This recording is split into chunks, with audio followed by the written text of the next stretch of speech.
प्रणाम सब गोटे के। हम शालिनी झा अर्चना झा के चैनल में बहुत बहुत स्वागत है सब गोटे के। और हम एक नचारी लके उपस्थित छे हम सब के बीच। तो सुनो अहाँ सब नचारी और केहन लागल से जरूर अहाँ सब बताओ।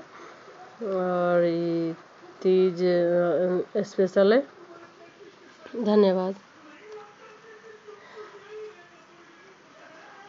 अरज अरज शिव ककरा दै छी, घर में किछु न देखै छियो।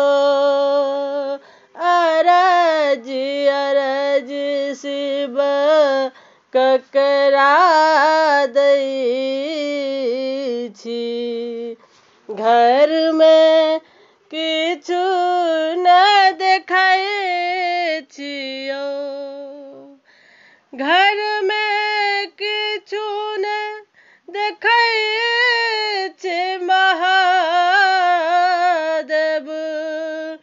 घर में किछु न देखै छी महादेव, घर में किछु न देखै छियो। अरज अरज शिव ककरा दै छी, घर में किछु न देखै छियो। अनका घर में अन्न भरै छियो, अनका घर में अन्न भरै छी। अपना घूरी न तकै छियो, अपना घूरी न तकै छियो। अरज अरज शिव ककरा दै छी, घर में किछु न देखै छियो। बारिये झाड़िये भांग तोड़ै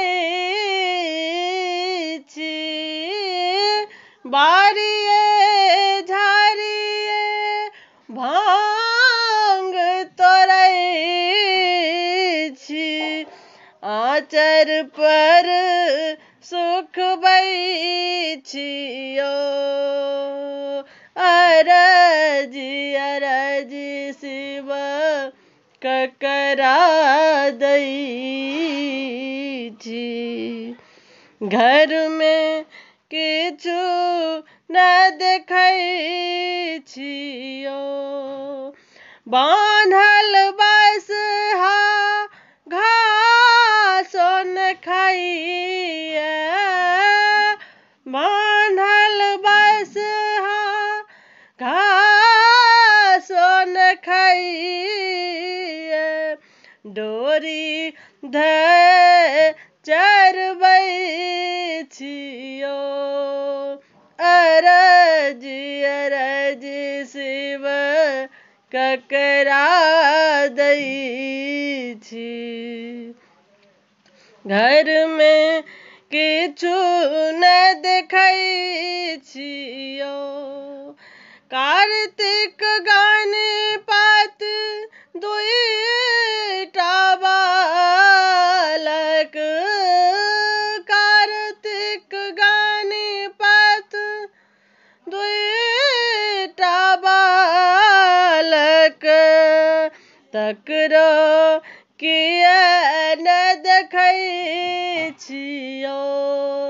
अरज अरज शिव ककरा दै छी, घर में किछु न देखै छियो। धन्यवाद। जय मिथिला जय मैथिली।